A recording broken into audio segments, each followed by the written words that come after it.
Alright, we've talked about keeping track of your goal and how to kind of approach that, but then the next thing becomes, how do you keep track of what needs to happen in what scene or what chapter?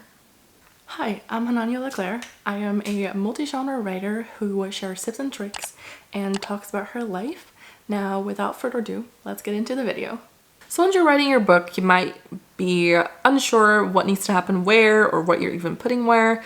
And if you've been following the series, you should have some type of outline of your book, but you still might be unsure what needs to happen where or what you're ending up doing.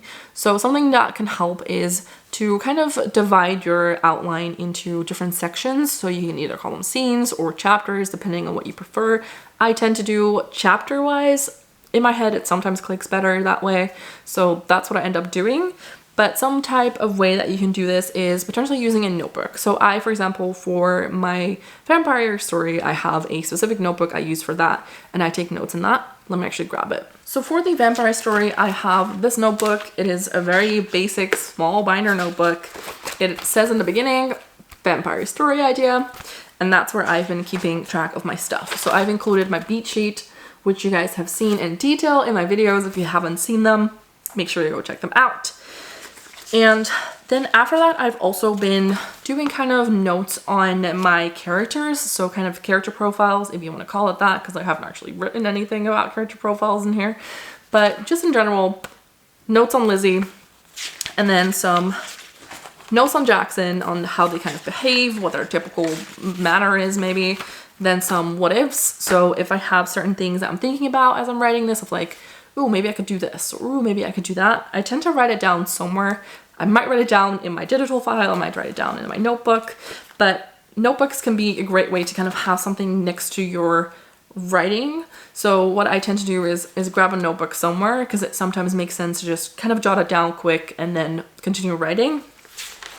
And then I also have done kind of a flesh out of my chapters, because I wasn't sure what I was going to write in each chapter and how I was going to really approach that. So I wrote down some bullet points of, okay, this is happening here, so maybe I can add this, maybe I can write about that, and kind of really outline a little bit further from the beat sheet into actual chapters and what that is going to look like from each character's point of view. So definitely something like that, a notebook can help you with those things. So just kind of write out more detailed what each kind of beat in your beat sheet is going to represent in chapters and how that is going to look, and do kind of a bullet point outline further if that is what you need to kind of really make sure, okay, what needs to happen where, and that way you can also keep track of it. So that way, if you're writing, for example, chapter 1 and you have bullet points of what needs to happen, you kind of check them off as you go. So if you have 5 bullet points for chapter 1, then as soon as you've done them, you can kind of check them off, and if you forget one, you can kind of look back and be, oh, that's also something that I wanted to include in this chapter,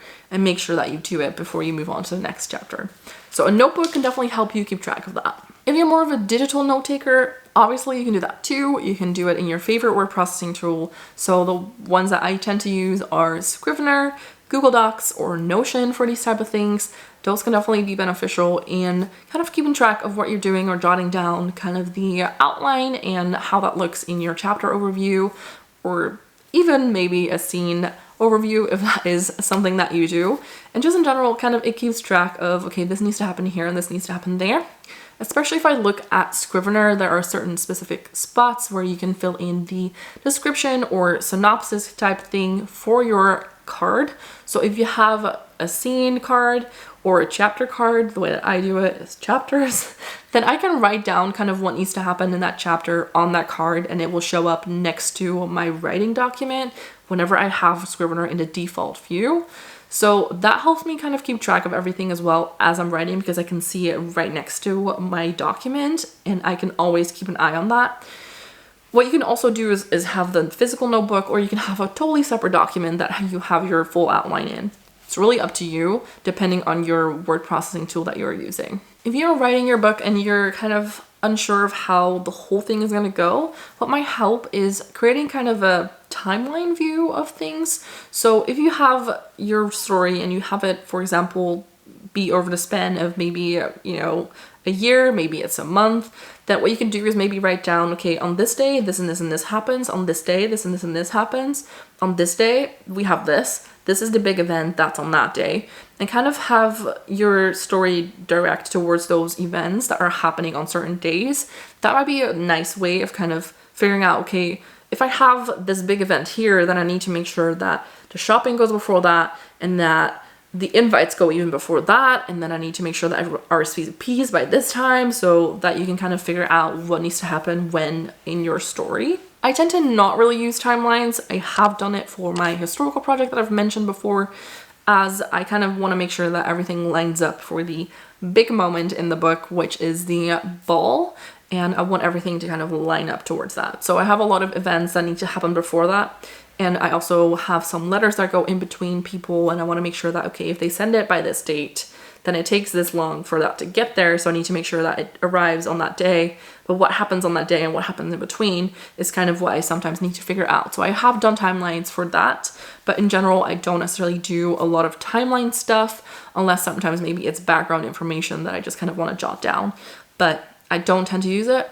It is kind of nice to have though. So if that is something that you think might help, and that is definitely something that you could look into.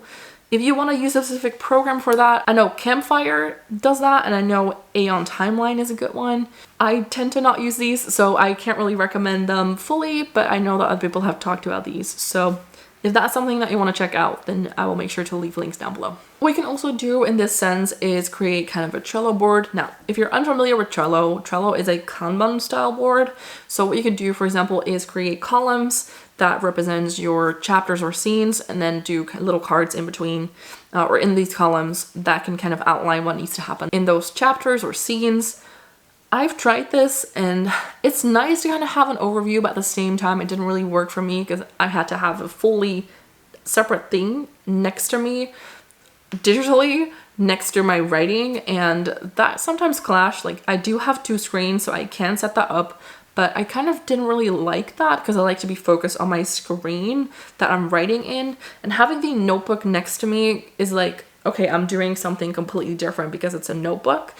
And having the in-screen kind of thing in Scrivener also helps, but if I have to move completely different program to try and find something, for me, somehow that doesn't work. It does work for others, so if you want to check that out, Trello is completely free, so you can check out if that's something that you want to do. Now, last but not least, the beloved spreadsheets. So I'm someone that really enjoys using spreadsheets for all type of things. I haven't actually done it for outlining, keeping track of what needs to happen in what chapter, but I can see myself doing that. If, for example, I would write down on the side, going down on the first column, each chapter, and then horizontally, I would write down, okay, these are the key things that need to happen in that chapter. I could take them off that way. Or if I'm like, okay, well, this person's here and then that person is also there and there, I can see myself using spreadsheets for these type of things. Now, I haven't actually done that, but if you, for example, don't really like the other options that I've given, a spreadsheet is also a nice way to kind of have an overview. You can even print out maybe. If you want to do like a big, maybe A3 size printable, then you could probably do that and kind of fill it out, or you can do it digitally and just print it out and just kind of check it off as you go through your book. But a spreadsheet is definitely also a way that you could keep track of these things. In general, I think you just want to make sure that you have some type of outline that you're trying to follow. You want to make sure that you kind of stick to what you're planning, although we can change up things as we're going. I do that all the time. Just be conscious that that might require some editing later on. But if you have some type of outline and you have it somewhere, just kind of make sure that you have an ability to put that next to your writing.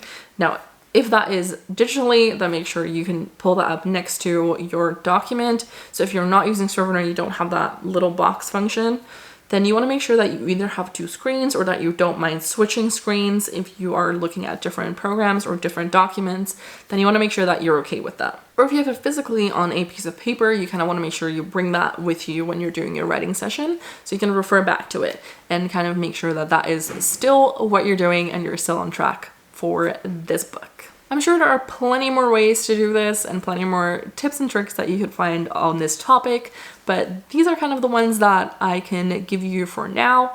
And if you've enjoyed this video, I hope that you consider leaving a like and subscribe down below for more videos on how to write your book step by step and how you can approach certain topics in the playlist that I have already going on and the more videos that are coming later on.